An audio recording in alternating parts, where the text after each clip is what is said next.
আসসালামু আলাইকুম। সবাই কেমন আছেন? আশা করি সবাই অনেক ভালো আছেন, সুস্থ আছেন। আমি বদিরুজ্জামান আপনাদের সবাইকে স্বাগতম জানাচ্ছি আমার YouTube channel higher study corner বাংলায়। আমরা ধারাবাহিকভাবে ইউরোপিয়ান ইউনিয়ন নিয়ে আলোচনা করতেছি। প্রথমে আমরা দেখানোর চেষ্টা করেছিলাম আমাদের যে পূর্ববর্তী ভিডিওগুলোতে। সেখানে প্রথমে আমরা আলোচনা করেছিলাম ইউরোপ মহাদেশ হিসেবে তার যে ভূরাজনৈতিক গুরুত্ব, সেটা হচ্ছে তার ব্যাপ্তি দেখিয়েছিলাম আমরা দ্বিতীয় বিশ্বযুদ্ধ পর্যন্ত, এবং দ্বিতীয় বিশ্বযুদ্ধের পর যে ইউরোপীয় ইতিহাসে যে নতুন মোড়ক উন্মোচিত হয়, অর্থাৎ ইউরোপীয় ইউনিয়ন গঠিত হয়। আমরা দ্বিতীয় ভিডিওতে সেই ইউরোপীয় ইউনিয়নের গঠনের পিছনের যে ইতিহাস, সেই ইতিহাস দেখিয়েছি এবং গঠন সেই 1950 থেকে শুরু হয়ে বর্তমান পর্যন্ত এই যে বড় একটা ইভলিউশন, সেই ইভলিউশনটা দেখিয়েছি এবং কোন কোন গোলস এবং ভ্যালুসের উপর ভিত্তি করে এই ইভলিউশনটা হয়েছে, আর কি কি ইন্টারনাল এবং এক্সটার্নাল ডেভেলপমেন্ট হয়েছে সেগুলো আমরা দেখার চেষ্টা করেছি, আমাদের ভিডিওর ভিতরে দেখানোর চেষ্টা করেছি।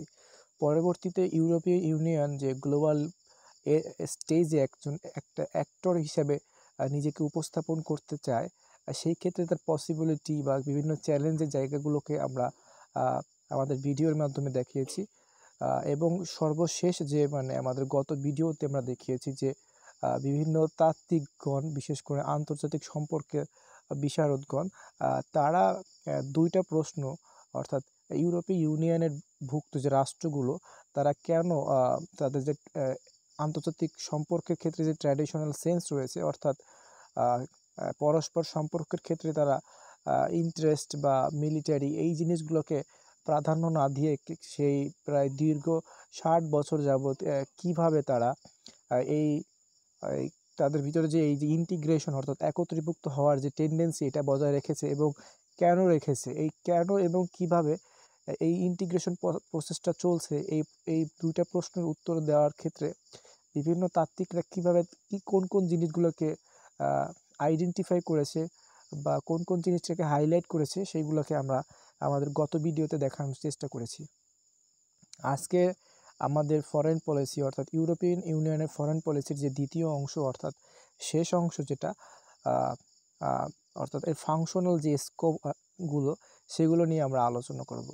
তো মূলত ফাংশনাল স্কোপ বলতে এখানে ইউরোপিয়ান ইউনিয়ন এই নিজের যে ফরেন পলিসিগুলো, অর্থাৎ এক্সটার্নাল যে পলিসিগুলো, সেই পলিসিগুলো নির্ধারণ করার ক্ষেত্রে কোন কোন বিষয়গুলোকে বেশি করে গুরুত্ব দিয়ে থাকে, বা এর কাজের পরিধি কোন কোন জায়গায় যেতে পারে, সেগুলোকে আমরা জানার চেষ্টা করব, বা তারা নিজেরা যেগুলোকে আইডেন্টিফাই করেছে সেগুলোকে আমরা আজকে জানার চেষ্টা করব।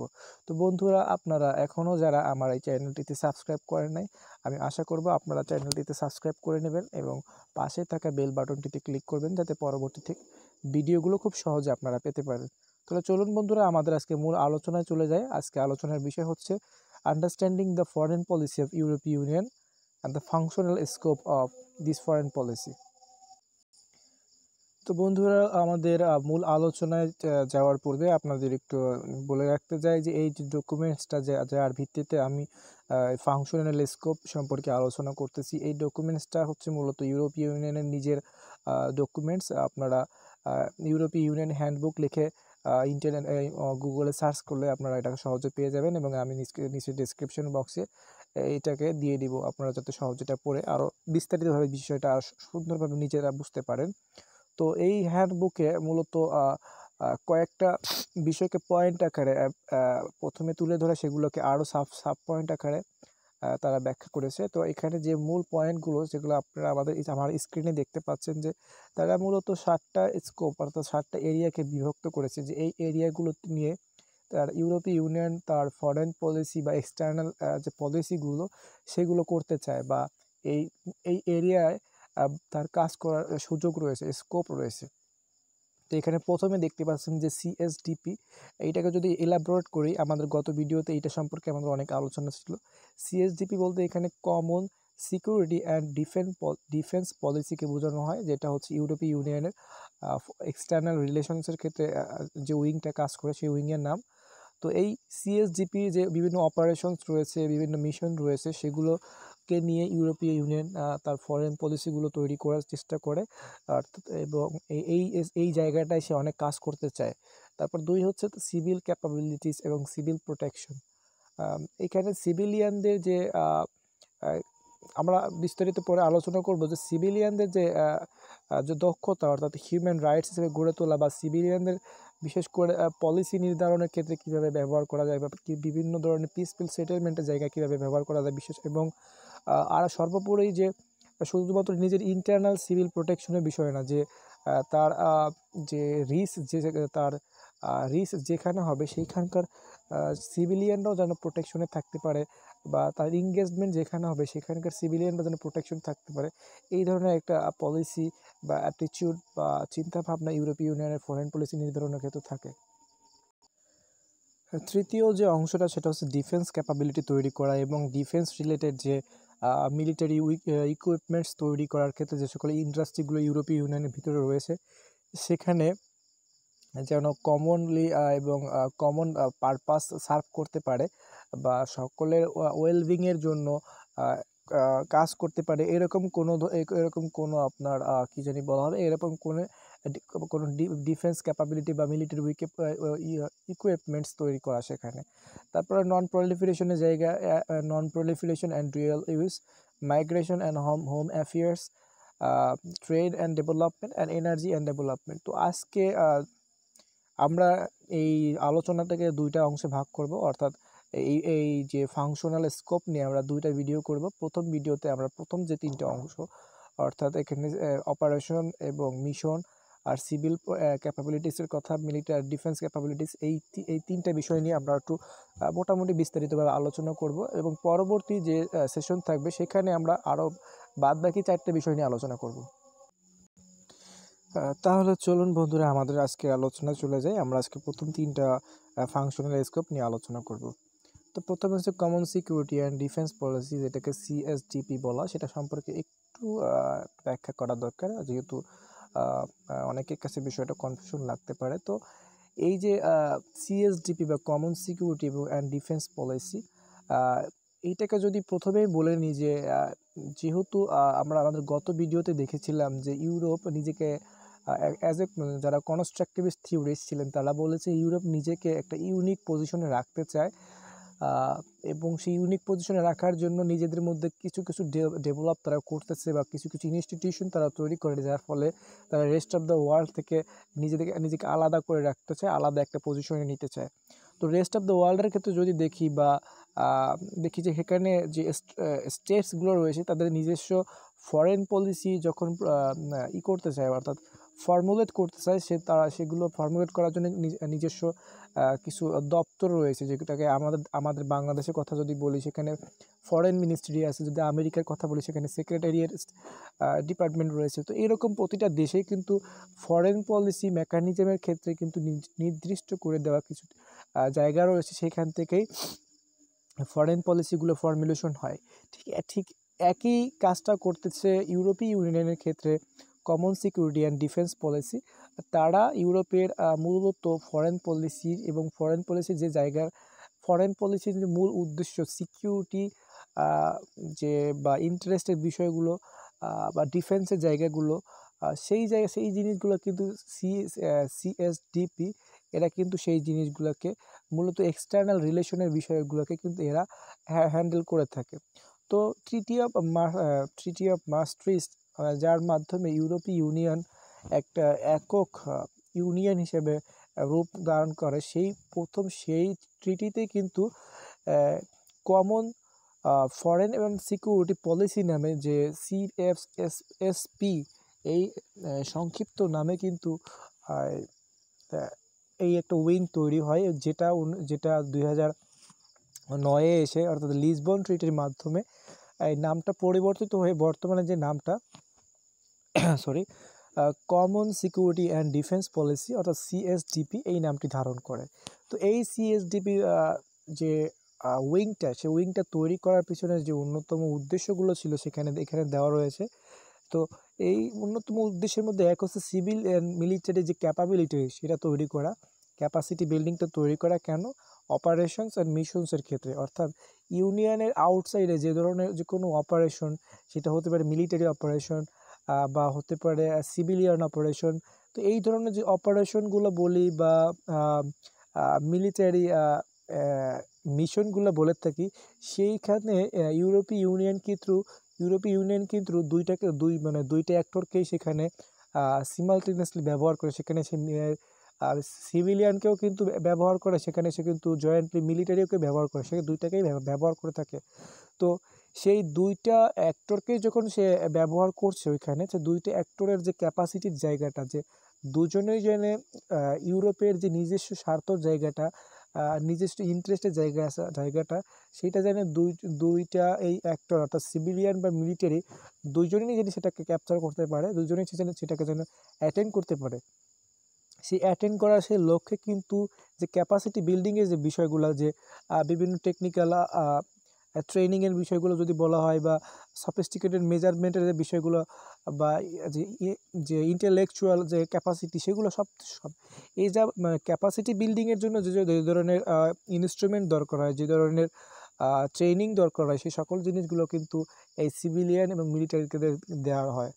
এবং এই অপারেশন বা এই মিশন করে দেওয়ার জন্য যে ক্যাপাসিটি বিল্ডিং তৈরি করা হয়, এর ফলস্বরূপ কিন্তু যে পিস কিপিং মিশনগুলো বা কনফ্লিক্ট প্রিভেনশনগুলো বা পিসফুল সেটেলমেন্ট অফ ডিসপিউটস, এই জায়গাগুলো কিন্তু মূলত এই সিভিলিয়ান এবং মিলিটারিকে ব্যবহার করা হয়। অর্থাৎ সিভিলিয়ান এবং মিলিটারিকে প্রথমে ক্যাপাসিটি বিল্ডিংয়ের মাধ্যমে একটা স্ট্রং অ্যাক্টরস হিসেবে গড়ে তোলা হয়, বা একটি স্ট্রং উইংস হিসেবে ইউরোপীয় ইউনিয়ন তৈরি করে। এবং ইউরোপীয় ইউনিয়ন এই উইংসগুলোকে কোথায় ব্যবহার করে? যখন তার টেরিটরির বাইরে মূলত বিভিন্ন পিস কিপিং মিশন বা বিভিন্ন কনফ্লিক্টের যখন প্রিভেনশন করা দরকার হয়, বা বিভিন্ন সেটেলমেন্ট বা বিভিন্ন ডিসপিউট যখন তৈরি, তার যে পিসফুল সেটেলমেন্টের যে বিষয়গুলো, সেই ক্ষেত্রে কিন্তু তারা এই দুইটা উইং অর্থাৎ মিলিটারি আর সিভিলিয়ানকে ব্যবহার করতে পারে। তারা এককভাবে সিভিলিয়ানকে ব্যবহার করতে পারে, বা এককভাবে মিলিটারিকে ব্যবহার করতে পারে, আবার জয়েন্টলিও দুইটা ব্যবহার করতে পারে। বেশিরভাগ ক্ষেত্রে তারা জয়েন্টলি ব্যবহার করে, আবার মিলিটারি ব্যবহার করে থাকে। তো আমরা পরবর্তীতে একটা পরিসংখ্যান দিলে আপনারা বুঝতে পারবেন।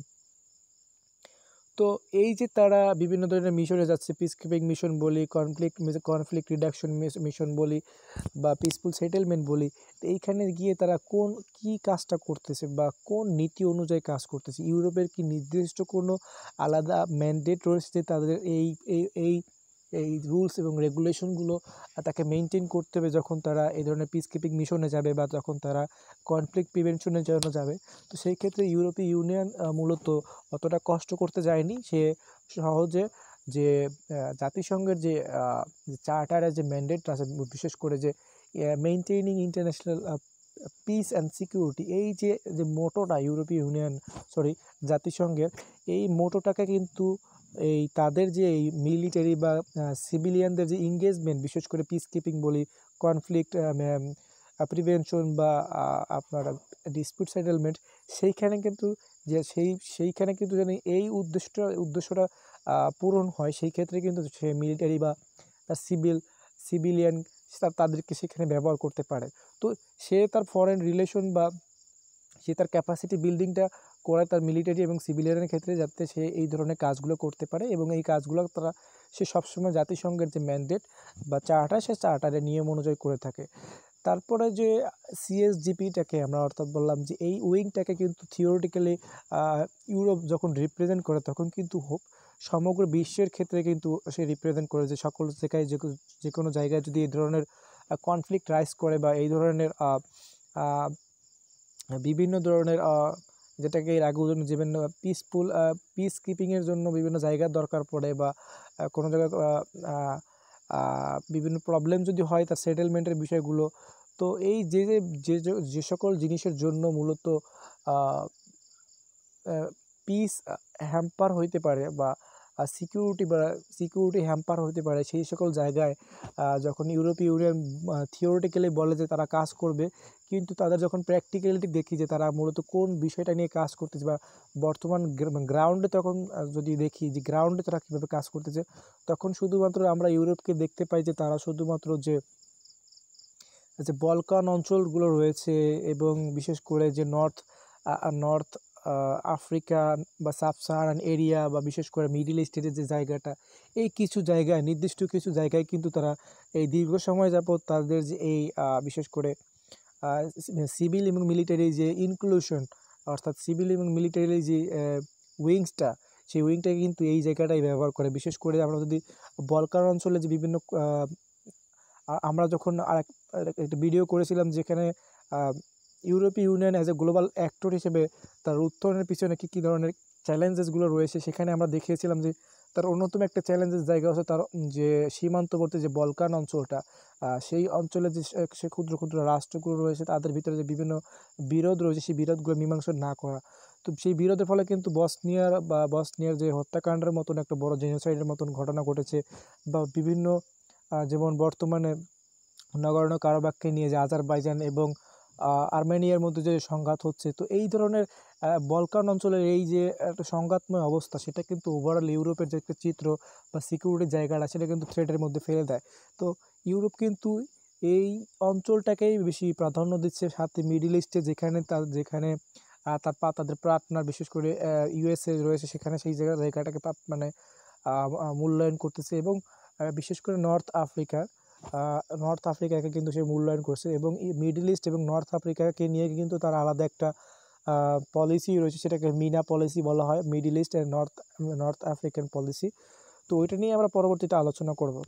তো এই 2003 সাল থেকে যে এই সিএসডিপির যে বিশেষ করে যে তার মিশনে যাওয়ার যে যাত্রা বা ক্যাপাসিটিটা, সেটা যে তৈরি হয় এবং সে যাত্রা শুরু করে, সেই 2003 থেকে শুরু করে বর্তমান পর্যন্ত প্রায় 34টা মিশনে কিন্তু এই সিএসডিপির যে মিলিটারি উইং এবং সিভিলিয়ান উইং গিয়েছে। এর মধ্যে 12টিতে গিয়েছে কিন্তু তার মিলিটারি উইং, এবং এবং 21টিতে গিয়েছে কিন্তু তার সিভিলিয়ান উইং।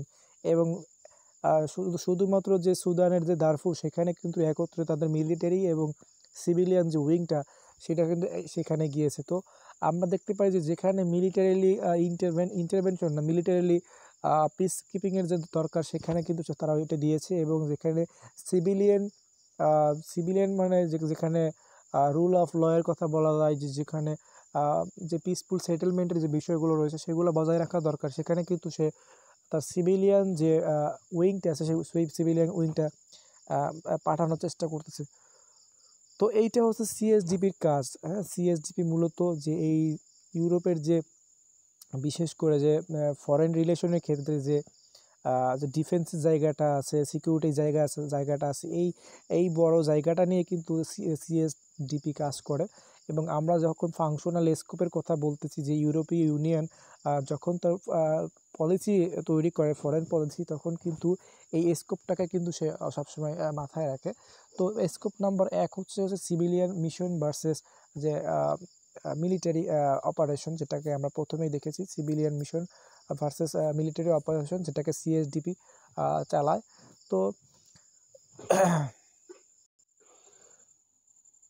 তো সিএসডিপির যে মিলিটারি অপারেশনগুলো, এটা কিন্তু সাধারণ যে ট্র্যাডিশনাল মিলিটারি ইন্টারভেনশন এরকম না, যে আমরা দেখি যে 9/11-এর পরে বিশেষ করে ইরাক বা আফগানিস্তান বা পরে সরি যে যে ওয়ার অন টেররের মাধ্যমে যে ইউনিল্যাটারালি যে যুক্তরাষ্ট্র ওই ইরাকে যে ইন্টারভেন করলো, সেখানে কিন্তু যে ইন্টারভেনশনের যে নেচারটা, সেটা কিন্তু মিলিটারি ছিল। ওইখানে কিন্তু সেই মিলিটারি বোম্বিংয়ের মাধ্যমে সাদ্দাম হোসেনের যে সরকার, সেটাকে কিন্তু পতন ঘটিয়েছিল কিন্তু যুক্তরাষ্ট্র। কিন্তু এই যে যুক্তরাষ্ট্রের যে ওই ইরাক হামলা বা আফগানিস্তান হামলা, বা আমরা যদি বলতে চাই যে গালফ ওয়ারের সময় যে ইন্টারভেনশন তারা করেছিল, এই যে ইন্টারভেনশনগুলোর নেচার, এটা কিন্তু ট্র্যাডিশনাল নেচার। এখানে কিন্তু মিলিটারি ইন্টারভেনশন হয়েছে বাই বোম্বিং, বাই স্ট্রাইকিং, এই ধরনের কিছু, যে একটা কনফ্রন্টেশনের জায়গা, যে কাউন্টার কোনো কাজ করার ক্ষেত্রে, প্রিভেন্ট করার ক্ষেত্রে। কিন্তু ইউরোপের যে এই মিলিটারি অপারেশনগুলো, এগুলো কিন্তু ট্র্যাডিশনাল যে বিষয়টা, সেটাকে কিন্তু নিয়ে না, কিন্তু মূলত বিভিন্ন ধরনের ট্রেনিং যেগুলো আছে, বিশেষ করে যে বর্ডার ম্যানেজমেন্টের কথা বলতে পারি, বা সমুদ্র তীরবর্তী জায়গায় যেমন পাইরেসি রোধে বা স্মাগলিং রোধে বা ইলিগাল মাইগ্রেশন এর পাচার রোধে, তো এই ধরনের জিনিসগুলো যেগুলো মূলত আপনার নন ট্র্যাডিশনাল সিকিউরিটি জায়গা রয়েছে সেইখানে তার সাথে যুক্ত, এবং এদের মূল মিলিটারি অপারেশনের জায়গাটা হচ্ছে কি যে কনফ্লিকচুয়াল জায়গা, স্টেটস বা বিভিন্ন রাষ্ট্রগুলো যাদের কনসেন্টের মাধ্যমে ইউরোপের সাথে যারা যুক্ত হতে চায় মিলিটারিলি, তো তারা কিন্তু মিলিটারিলি যে এই উইংটা তখন কিন্তু তাদের সাথে যে ট্রেনিং সেশন এগুলো চালায়, বা বিশেষ করে ট্রেনিং সেশনে অনেকগুলো ইনিশিয়েটিভ নেয়, যেখানে বললাম যে সমুদ্র নিরাপত্তা কীভাবে তারা দিবে, তবে বা বর্ডার ম্যানেজমেন্ট তারা কিভাবে করবে, এই যাবতীয় যে ইনিশিয়েটিভগুলো, বিশেষ করে এগুলো কিন্তু সফট অপারেশন। হার্ডলি অর্থাৎ ট্র্যাডিশনাল যে বোম্বিং করা বা এই করা ওই করা বা হার্ডলি মানে কোয়ার্সিভ মেথড ফলো করা, বিষয়টা কিন্তু তা না। বিষয়টা কিন্তু ট্রেনিংয়ের মতন একটা জায়গা, যেখানে উভয়ে কোনো কিছুকে ডেভেলপ করতেছে, ডেভেলপমেন্টের একটা প্রসেস। তো এই যে ডেভেলপমেন্টের প্রসেসটা, অর্থাৎ এই যে মিলিটারি অপারেশনে যাওয়া বা মিলিটারি পিস কিপিং মিশনে যাওয়া, এইখানে যাওয়ার পূর্বে যাওয়ার ক্ষেত্রে যে ইউরোপিয়ান ইউনিয়ন যাওয়ার ক্ষেত্রে যে এই উইংটা, বিশেষ করে যে মিলিটারি উইংটা সিএসডিপির আন্ডারে থাকে, সেই মিলিটারি উইংটা কিন্তু চাইলেই যেতে পারে না, তাকে কিন্তু অনেক লম্বা একটা প্রসেস বা একটা কমপ্লেক্স একটা সিচুয়েশনে পড়ে সেখানে, মানে প্রসেসের পরেও এখানে যেতে হয়। বিশেষ করে এখানে তার দুইটা রিকোয়ারমেন্ট দরকার হয়। এক হচ্ছে ইউরোপিয়ান কাউন্সিলের যে একটা অনুমতি, এটা দরকার হয়, এবং যে হোস্ট স্টেট, অর্থাৎ সে যে স্টেটে পিস কিপিং মিশনে যাবে বা সেটেলমেন্টের জন্য যাবে, সেই হোস্টের একটা ইনভাইটেশন অবশ্যই তার দরকার পড়বে। উইদাউট ইনভাইটেশন সে কিন্তু সেখানে যাবে না। তো দুইটা ইনভাইটেশন তার দরকার। এক হচ্ছে নিজের যে ইনস্টিটিউশন বা অর্গানাইজেশন ইউনিয়ন, অর্থাৎ ইউরোপীয় ইউনিয়ন এর যে কাউন্সিল, সেই কাউন্সিল থেকে তাকে কিন্তু ছাড়পত্র দেওয়া হবে যে হ্যাঁ তুমি যেতে পারো। আর যে স্টেটে যে যাবে বা যে কনফ্লিক্ট জোনে সে যাবে, সেই জোন থেকে কিন্তু তার একটা ইনভাইটেশন পাঠাবে যে আপনি আসেন আমাদের এখানে সমস্যাটা সমাধান করার জন্য। তো সেই ক্ষেত্রে কিন্তু ইউরোপীয় ইউনিয়নের সেই মিলিটারি উইংটা সে যাবে, সিএসডিবির আন্ডারে যে মিলিটারি উইংটা থাকে সে ওইখানে যেতে পারে। আর একটা বিষয় গুরুত্বপূর্ণ, সেটা হচ্ছে যে ইউরোপীয় ইউনিয়নের যে কাউন্সিল, সে তখনই ছাড়পত্র প্রদান করবে যখনই সে দেখবে যে ওই হোস্ট স্টেটে যেখানে তার মিলিটারি উইংটা সে পাঠাবে, সেখানে অলরেডি কোনো মানে এই ধরনের পিসফুল মিশনে কাজ করতেছে এইরকম কোনো উইং আছে নাকি, মিলিটারি উইং যদি থাকে তখনই কিন্তু সে ওইখানে পাঠাবে। বিশেষ করে আমরা যদি আফ্রিকায় যে মিলিটারি উইংগুলো ইউরোপীয় ইউনিয়ন পাঠিয়েছে, সেখানে কিন্তু আমরা দেখতে পাই সেখানে কিন্তু ন্যাটোর সদস্য রয়েছে, বিশেষ করে ইউরোপিয়ান জাতিসংঘের যে পিসকিপিং মিশনের যে গ্রুপ আছে তা রয়েছে। পাশাপাশি আপনার যে আফ্রিকান ইউনিয়নের নিজস্ব কিন্তু মিলিটারি উইং রয়েছে। তো এদের যে উদ্দেশ্য, এদের মূল উদ্দেশ্য কিন্তু একই, পিসফুল একটা সেটেলমেন্ট তৈরি করা। তো যখন উভয়ের মূল উদ্দেশ্য একই, এবং অলরেডি ওইখানে কিছু যে জাতিসংঘের যে মোটো কায়েম করার মতন কিছু মিলিটারি উইং সেখানে কাজ করতেছে, তো সেই ক্ষেত্রে কিন্তু ইউরোপিয়ান কাউন্সিল তখনই কিন্তু ছাড় প্রদান করে থাকে। এবং এই যে সিএসডিপির যে মিলিটারি উইং, এরা কিন্তু ওইখানে যাওয়ার পরে, বা মিলিটারি উইংয়ের কথা বলি বা সিভিলিয়ান উইংয়ের কথা বলি, এরা কিন্তু ওই হোস্ট স্টেটে তিনটা কাজ করে থাকে। এক, তারা যে লিগ্যাল, পলিটিক্যাল এবং অপারেশন, এই তিনটে লেভেলে কাজ করে। অপারেশন লেভেলটা অনেক পরে, আগে কিন্তু তারা সেখানে যাওয়ার পরে সেই যে কাজটা যে করবে, সে কাজের যে লিগ্যাল বেসিসটা সেটা কিন্তু তারা বর্ণনা করে। পরে কিন্তু সেই পলিটিক্যালি বিষয়টা সলভে যায়, সেখানে কিন্তু সিভিলিয়ান এঙ্গেজমেন্টটা বেশি কাজ করে। এবং যখন এই বিষয়গুলো যখন তারা সমাধান না হয়, তখন কিন্তু তারা মিলিটারি অপারেশনের মতন জায়গায় যায়। তো এইটা হচ্ছে সিভিলিয়ান ভার্সেস মিলিটারি অপারেশনের যে জায়গাটা। তো কোঅর্ডিনেশন এবং কোয়ারেন্সের যে কথাটা এখানে আছে, সেটা হচ্ছে যে তো কোঅর্ডিনেশনের যে কথাটা হচ্ছে যে এই ধরনের যে স্পেসিফিক বা ইফেক্টিভ বা স্ট্র্যাটেজিক বা কন্টিনিউয়েশন যদি মিশনগুলো চলতে হয়, বা এই মিশনগুলোকে যদি ইফেক্টিভলি এখানে রান করতে হয় সে হোস্ট স্টেটে যেয়ে, তখন তার যে স্টেট অফ অরিজিন, অর্থাৎ ইউরোপীয় ইউনিয়নের কথা যদি বলি, সেই ইউরোপীয় ইউনিয়নে যে বিশেষ করে ইনস্টিটিউশনাল কোঅর্ডিনেশন, অর্থাৎ এখানে যারা মেম্বার স্টেটগুলো রয়েছে তাদের কিন্তু একটা সমঝোতা থাকা দরকার যে হ্যাঁ তারাও কিন্তু একটা উইলিংনেস প্রদান করেছে যে তারা এখানে যাক। তো আর অন্যান্য যে ইস্যুগুলো, সেগুলোকে কিন্তু কোঅর্ডিনেট করা দরকার সেখানে। তো সেইগুলোকে কোঅর্ডিনেট করার জন্য কিন্তু 2013 সালে joint commission of the European commission and HR and VP approach policy war created. অর্থাৎ এখানে ভিপি মানে এখানে ভায়োলেন্ট প্রিভেনশনের যে জায়গাটা, এইচআর মানে হিউম্যান রাইটস, এই বিষয়টা। তো এই কমিশনের আন্ডারে যে সিভিলিয়ান যারা রয়েছে বা মিলিটারি, এখানে সিভিলিয়ান মূলত হিউম্যান রাইটসের কাজটা করবে, আর ভায়োলেন্ট প্রিভেনশনের জায়গাটা কিন্তু মিলিটারি যাবে। তো এই দুইটাকে কিন্তু আলাদাভাবে কাজ করার জন্য কিন্তু 2013 সালে এই একটা নতুন একটা রুলস বা ইনিশিয়েটিভ নেওয়া হয়, এবং এই রুলস এবং ইনিশিয়েটিভ নেওয়ার ফলে যে এক্সিস্টিং যে সিস্টেম সেখানে একটা কোহারেন্স বা কোএক্সিস্টেন্স এবং পিসফুল একটা অবস্থা তৈরি হয়। এবং যখন এই পিসফুল অবস্থা তৈরি হয় সেই ক্ষেত্রে কিন্তু এইখানে বলা হচ্ছে যে মেম্বার স্টেট সাপোর্ট, এই অপশনটা যদি দেখি, যে তাদের যে কোনো মিশন যখন তারা ওখানে চালাতে যায়, সেই ক্ষেত্রে কিন্তু যে বললাম যে সিএসজিপির আন্ডারে যে মেম্বাররা, বিশেষ করে এই মিলিটারি কিন্তু প্রত্যেকটা মেম্বার থেকে যায়। অর্থাৎ ইউরোপীয় ইউনিয়নে কিন্তু ইউরোপীয় ইউনিয়নের মিলিটারি নামে কোনো এরকম কোনো উইং নাই। তো এখানে যে মিলিটারি অর্থাৎ ইউরোপীয় ইউনিয়নের যে স্টেটসগুলো রয়েছে, সেই স্টেটসগুলোর কিন্তু নিজস্ব মিলিটারি যে জায়গা বিষয়টা, নিজস্ব যে মিলিটারি ফোর্স, সেই মিলিটারি ফোর্স থেকেই কিন্তু মূলত ওইখানে পাঠানো হয়। তো সেই ক্ষেত্রে বলা হচ্ছে যে মিলিটারি ফোর্স পাঠানো হলে এই মেম্বার স্টেটগুলো রয়েছে তাদের পলিটিক্যাল উইলটা খুবই গুরুত্বপূর্ণ। কারণ যদি মিলিটারিলি অপারেশনের জন্য এখানে পাঠানো হয় এবং তারপরে যদি মেম্বার স্টেটগুলোর মধ্যে পাঠানো নিয়ে কেন পাঠানো হলো এই ধরনের বিভিন্ন দোটানা তাদের মধ্যে তৈরি হয়, এবং তারা নিজেদের যে পলিটিক্যাল যে কোঅর্ডিনেশনের জায়গাটা, এটা যদি একমত হতে না পারে, তখন কিন্তু যে পলিটিক্যাল সাপোর্টটা এই মিলিটারি উইংসের দরকার পড়ে, বিশেষ করে তার ইউনিয়ন থেকে, সেটা কিন্তু তারা পায় না। তখন তাদের যে ইফেক্টিভলি তাদের যে কাজ করার যে ইফিসিয়েন্সি, সেটা কিন্তু অনেকাংশ কমে যায়। আর মেম্বার স্টেটগুলো এইখান থেকে সরে আসছে, অর্থাৎ এই মিলিটারি অপারেশনের এই জায়গাটা থেকে সরে আসার কারণ, অর্থাৎ তাদের যে পলিটিক্যাল উইল সেইটা তারা দিচ্ছে না, বা পলিটিক্যাল কনসেন্ট বা অনুমতি যেটা সেটা তারা দিচ্ছে না। এর পিছনে অন্যতম যে কারণ হচ্ছে, এখানে 3টে রিজনকে দেখানো হয়েছে। এক হচ্ছে যে স্টেটগুলো বিশেষ করে এই ধরনের মিলিটারি অপারেশনের সাথে যুক্ত, সেখানে কিছু কিছু রাষ্ট্র বেনিফিটেড হচ্ছে, আবার কিছু কিছু রাষ্ট্র কিন্তু বিষয়টাকে তেমনভাবে বেনিফিটেড নিচ্ছে না। অর্থাৎ ফিনান্সিয়াল যে ম্যাটারটা রয়েছে, যে এখানে ফান্ডিংয়ের যে একটা বিষয় রয়েছে, অর্থাৎ প্রত্যেকটা রাষ্ট্র নিজের যে সামরিক বাহিনী থেকে কিন্তু লোক মিশনে পাঠাচ্ছে, সেই ক্ষেত্রে কিন্তু খরচটা সেই রাষ্ট্রকে কিন্তু বহন করতে হচ্ছে।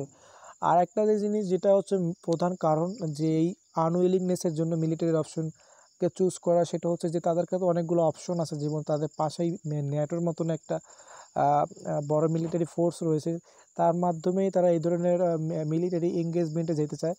আর বিশেষ করে যে পিস কিপিং মিশনের কথা বললাম, বা কনফ্লিক্ট ম্যানেজমেন্টের কথা বললাম, বা পিসফুল সেটেলমেন্টের কথা বললাম, এই ক্ষেত্রে কিন্তু জাতিসংঘের যে পিস কিপার মিশন রয়েছে, সেটা কিন্তু সবচেয়ে বেশি ইফেক্টিভলি কাজ করতেছে। তো একই বিষয়ে যখন এত বড় বড় দুইটা সংগঠন রয়েছে, বিশেষ করে মিলিটারি সংগঠন, সেই ক্ষেত্রে তারা আলাদাভাবে ইউরোপীয় ইউনিয়নে এরকম কোনো উইং তৈরি করবে কি করবে না, এইটা নিয়েও তাদের কনসার্নের জায়গা। তো প্রথম যে ফাংশনাল স্কোপের কথা আমি বললাম, যেটা হচ্ছে সিএসজিপির যে অপারেশন এবং মিশন।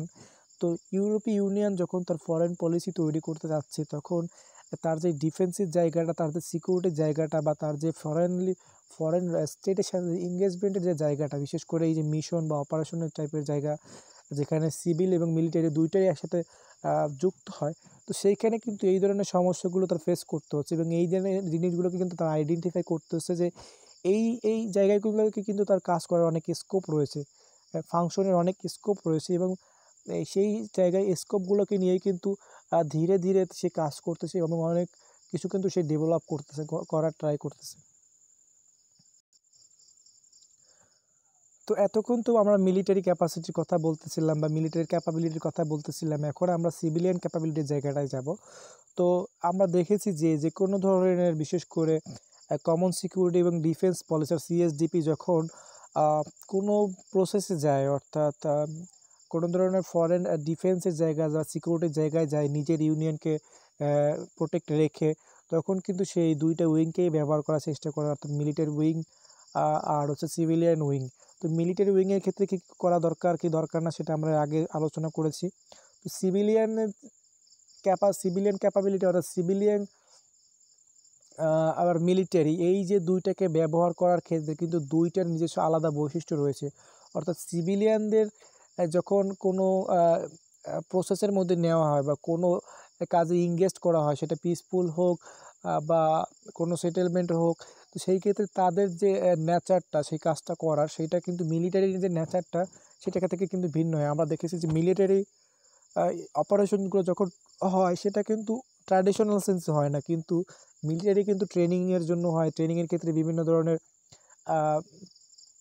যে ইলিগাল কাজগুলো সেগুলো কীভাবে রোখা যায়, বর্ডারের জায়গাগুলো কীভাবে রোখা যায়, এই ধরনের যে হার্ড পলিসিগুলো সেগুলোকে কিন্তু যে স্টেটে সে যায় সেই স্টেটের সাথে কিন্তু সে এগুলো কিন্তু নিয়ে আলোচনা করে। কিন্তু সিভিলিয়ান যখন যায় সে কিন্তু ওই মিলিটারির এই অপশনগুলো নিয়ে কাজ করে না, তার কাজ করার অপশন আলাদা, তার মানে পার্সপেক্টিভের জায়গা আলাদা, তার পয়েন্টের জায়গা আলাদা। তো এইখানে যেটা মানে দেওয়া আছে আপনারা দেখতে পাচ্ছেন যে 2003 সাল থেকে প্রায় 21টা সিভিলিয়ান মিশন করেছে ইউরোপীয় ইউনিয়নের এই সিএসডিপি। তো এখানে প্রায় 26,000 স্টাফ যারা এখন পর্যন্ত কাজ করছে 2016 সাল পর্যন্ত।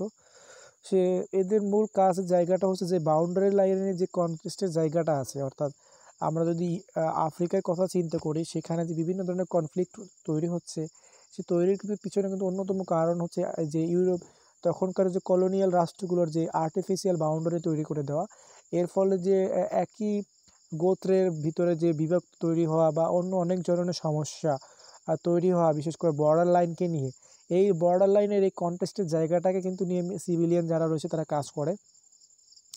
এবারে যে ইউরোপীয় ইউনিয়নের যে সিএসডিএফ, সে তার সিভিলিয়ান ক্যাপাসিটিটা মানে বৃদ্ধি করতে চায়।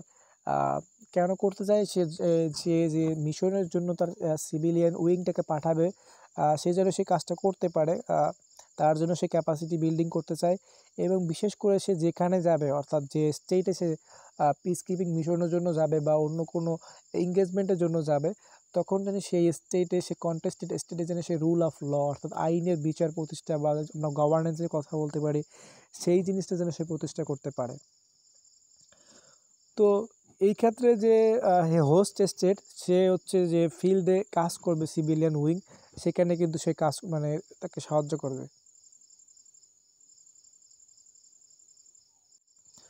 অর্থাৎ যে উইংটা, অর্থাৎ এই যে সিভিলিয়ান যে অপারেশনের জন্য যে উইংটা পাঠানো হবে, সে হচ্ছে যে হোস্ট স্টেট, যে স্টেটে সে যাচ্ছে সেই স্টেটের সে কাজ করবে। কী নিয়ে কাজ করবে? মূলত যে স্টেটের যে সোশিও স্ট্রাকচার, সেখানে রিফর্মের জায়গায় রিফর্ম করার চেষ্টা করবে। বিশেষ করে সেই রাষ্ট্রে গুড গভর্নেন্সের যে বিষয়টা বা রুল অফ ল, সেইটা প্রতিষ্ঠা করার চেষ্টা করবে। এবং বিভিন্ন ধরনের অর্গানাইজড ক্রাইম বা কাউন্টার টেরোরিজম, বর্ডার ম্যানেজমেন্ট, এইগুলো নিয়ে কিন্তু সে কাজ করবে। যেমন এখানে উদাহরণ কসোভোর কথা বলতে পারি, আফগানিস্তান বা যে নাইজেরিয়া বা রাফা, এইসব রাষ্ট্রগুলোকে কিন্তু এই রাষ্ট্রগুলোয় অন্য অনেক অ্যাক্টর, যদি বলি আফগানিস্তানের কথাই যদি বলি, এখানে কিন্তু ইউরোপের যে সিভিলিয়ান বিশেষ করে বিভিন্ন অর্গানাইজেশনের মাধ্যমে তারা এখানে কাজ করতেছে। কিন্তু অন্য অনেকগুলো রাষ্ট্রের ইন্টারভেনশন কিন্তু এখানে হয়েছে। বিশেষ করে যুক্তরাষ্ট্র কিন্তু যেভাবে আফগানিস্তানকে মিলিটারিলি ফোর্সের মাধ্যমে সে কাজ করতে চায় বা মিলিটারিলি কোয়ারসিভের মাধ্যমে সে তার কাজটা করে নিতে চায়, সেই কাজটা কিন্তু ইউরোপীয় ইউনিয়নের এই যে সিভিলিয়ান উইং সে কিন্তু করতেছে না। সে কিন্তু তার পয়েন্টের জায়গা বা চিন্তার জায়গাটা বা কাজের ফাংশনের স্কোপটা হচ্ছে মূলত সেই রাষ্ট্রগুলো, বিশেষ করে আফগানিস্তানে রুল অফ ল প্রতিষ্ঠা করা বা এর সোশিও ইকোনমিক ডেভেলপমেন্ট করা, বা এখানে যে টেরোরিজমের যে রাইজিং হচ্ছে সেটাকে কাউন্টার করার জন্য যে প্রিভেনশন মেথডগুলো নেওয়া আছে সেগুলো নেওয়া, বা এবার যেটাকে বললাম এন্টি পাইরেসি বা মেরিটাইম ক্যাপাসিটি তৈরি করা, ম্যানেজমেন্ট, মাইগ্রেশনের যে জায়গাটা আছে সেই মাইগ্রেশনের যে ইলিগাল মাইগ্রেশন যেগুলো রয়েছে তাদেরকে প্রোটেক্ট করা। তো এই ধরনের কাজগুলো কিন্তু সিভিলিয়ান যারা রয়েছে তারা এগুলো করে। হ্যাঁ, যে হোস্ট স্টেটে সে যাচ্ছে সেই হোস্ট স্টেটে এই কাজগুলো কিন্তু সে করতেছে। এবং এই কাজগুলো করার জন্য যে ক্যাপাসিটি দরকার, সেই ক্যাপাসিটি বিল্ডিংয়ের জন্য কিন্তু সিএসজিপি সবসময় কাজ করতেছে যে তার সিভিলিয়ান এই উইংটাকে এই পরিমাণ ক্যাপাসিটি বিল্ড আপ করতে হবে যেন যে হোস্ট স্টেটে যায় সেখানে যে এই কাজগুলো করে সে ইউরোপীয় ইউনিয়নে যে মানে মানে ইন্টারেস্ট আছে সেটাকে যেন গেইন করতে পারে। তো এই কাজগুলো যে সিভিলিয়ান উইং সেগুলো তারা কীভাবে করে, তারা মূলত এই কাজটা করে মনিটরিংয়ের মাধ্যমে, মেন্টরিংয়ের মাধ্যমে বা অ্যাডভাইসের মাধ্যমে। তারা 3টে কাজ করে। তারা হচ্ছে মনিটর করতে পারে, কনসালটেশন করতে পারে বা অ্যাডভাইস প্রদান করতে পারে। MMA এখানে 3টে অপশনের কথা বলছে। মনিটর পর্যবেক্ষণ করতে পারে, বিভিন্ন পরামর্শ দিতে পারে, বা বা কনসালটেশনের যে জায়গাটা আছে সেটা করতে পারে। এই 3টা বেসিসে কিন্তু সিভিলিয়ান কাজটা করবে। আর মিলিটারিলি যখন কাজটা করবে তারা কিন্তু ট্রেনিং, মিলিটারি ইকুইপমেন্টসের ট্রেনিং, বর্ডার ম্যানেজমেন্টের ট্রেনিং, অর্থাৎ তারা মিলিটারি উইপন্সের সাথে, ইকুইপমেন্টের সাথে জড়িত যে বিষয়গুলো আছে সেগুলোকে নিয়ে তারা কাজ করবে। তো এইখানে কিন্তু দুইজনের কাজ করার ভ্যারাইটি কিন্তু আলাদা। তো এইগুলো নিয়েও কিন্তু ইউরোপীয় ইউনিয়ন কাজ করে। এবং সর্বশেষ আজকে যে বিষয়টা আলোচনা করছি সেটা হচ্ছে ডিফেন্স ক্যাপাবিলিটি এবং ইন্ডাস্ট্রি। তো ডিফেন্স ক্যাপাবিলিটি বলতে বোঝানো হয় যে সিএসডিপির ক্ষেত্রে যখন মিলিটারি অপারেশন করে তো তখন ডিফেন্স ক্যাপাবিলিটি খুবই দরকার। কারণ যে কোনো ধরনের মিলিটারি অপারেশন করার জন্য যে নিজের যে ডিফেন্সের যে জায়গা আছে বা মিলিটারি ইকুইপমেন্টসের জায়গা আছে, মিলিটারি যে টেকনোলজি যে বিষয়গুলো আছে সেগুলো যদি নিজেরই জায়গা নিজেরই সেলফ সাফিসিয়েন্ট না থাকে তখন কিন্তু সে অন্য কাউকে এই বিষয়ে কিন্তু সহযোগিতা করতে পারে না। সেই বিষয়টা কিন্তু সবসময় ইউরোপীয় ইউনিয়ন দেখার চেষ্টা করতেছে। অর্থাৎ যেহেতু তাদের এই ধরনের মিশনে যাওয়ার জন্য বিভিন্ন ইনভাইটেশনের মাধ্যমে তাদেরকে নিয়ে যাওয়া হচ্ছে, তো তাদের যে এই একটা প্রেস্টিজের জায়গা, সেই প্রেস্টিজের জায়গা কিন্তু তাদের ধরে রাখার জন্য তাদের নিজস্ব যে ডিফেন্স ক্যাপাবিলিটি বা ক্যাপাসিটি সেইটা কিন্তু বিল্ড আপ করা প্রয়োজন তাদের অবশ্যই পড়ে। এবং এখন পর্যন্ত আমরা যেটা জানি যে আমাদের গত ভিডিওগুলোতে আমরা আলোচনা করেছি যে ইউরোপীয় ইউনিয়ন কখনো মিলিটারিলি যে ক্যাপাবিলিটি যেটা বলে ট্র্যাডিশনাল সেন্সে যে নিজস্ব যে রাষ্ট্রগুলো প্রত্যেকেই নিজের মিলিটারি বিল্ড আপ করবে, বিভিন্ন ধরনের উইপন, সফিস্টিকেটেড উইপন ডেভেলপ করবে, নিজের পাওয়ার গেইন করবে, এই ধরনের যে মিলিটারি অপশন সেই মিলিটারি অপশনে কিন্তু ডিরেক্টলি ইউরোপীয় ইউনিয়ন যাচ্ছে না। নিজেদের কিছুটা প্রোটেকশনের জন্য বা আর্মস এক্সপোর্টের জন্য, নিজেদের মার্কেটকে টিকিয়ে রাখার জন্য যে ধরনের মিলিটারি বা সাব মিলিটারি অপশন দরকার সেটুকু কিন্তু ইউরোপীয় ইউনিয়ন করতেছে। কার মাধ্যমে করতেছে? মূলত সিএসজিপি অর্থাৎ কমন সিকিউরিটি এবং ডিফেন্স পলিসি, এই যে একটা উইং বা ইনস্টিটিউশনস এর আন্ডারে করতেছে। তো তো এই ক্ষেত্রে যে মেম্বার স্টেটরা যারা বিশেষ করে অনেকগুলো রাষ্ট্র রয়েছে ইউরোপীয় ইউনিয়নভুক্ত যে তারা মিলিটারিলি তাদের বড় বড় এক্সপোর্ট রয়েছে, বড় বড় মিলিটারি টেকনোলজি রয়েছে। বিশেষ করে ফ্রান্সের কথা বলতে পারি, জার্মানির কথা বলতে পারি, ইতালির কথা বলতে পারি, তারপরে ইউকের কথা বলতে পারি। তারা মিলিটারিলি বিভিন্ন টেকনোলজি কিন্তু তাদের রয়েছে, তারা বিভিন্নভাবে কিন্তু অস্ত্র এক্সপোর্ট করে। কিন্তু যখন আমরা বলি যে এই জিনিসটাকে মাথায় রাখতে হবে, যখন ইউরোপীয় ইউনিয়নের ভিত্তিতে যখন মিলিটারি ক্যাপাবিলিটি তৈরি করার কথা বলা হয় তখন কিন্তু এইখানে যে প্রসেসটা মেনটেন করতে হয় সেটা হচ্ছে ভলেন্টারি প্রসেস, অর্থাৎ বটম আপ প্রসেস। অর্থাৎ তুমি যখন কোনো মিলিটারি হার্ডওয়্যার তৈরি করতেছো সেটা কিন্তু ইউরোপীয় ইউনিয়নের নামে তৈরি করতে হবে এবং সেটাকে কিন্তু ইউরোপীয় ইউনিয়নভুক্ত যে রাষ্ট্রগুলো সকলের পর্যবেক্ষণ বা যে বটম আপ প্রসেস যে সবাই কিন্তু সেই জিনিসটাকে দেখতে পারবে এবং ভলেন্টারিলি কাজটা করতে হবে। এবং এই ভলেন্টারিলি যখন কাজটা করবে আপ টু বটম প্রসেসটা যখন এখানে থাকবে তখন এই মিলিটারি ক্যাপাসিটি বা ডিফেন্স ক্যাপাসিটি বিল্ড আপের জন্য যে মিলিটারি ইকুইপমেন্টস তৈরি করা সেক্ষেত্রে কিন্তু একটা ট্রান্সপারেন্সি থাকবে, স্বচ্ছতা সেখানে থাকবে। এবং যে মেম্বার স্টেটগুলো আছে তাদেরও কিন্তু পলিটিক্যাল উইল সেখানে অবশ্যই থাকবে।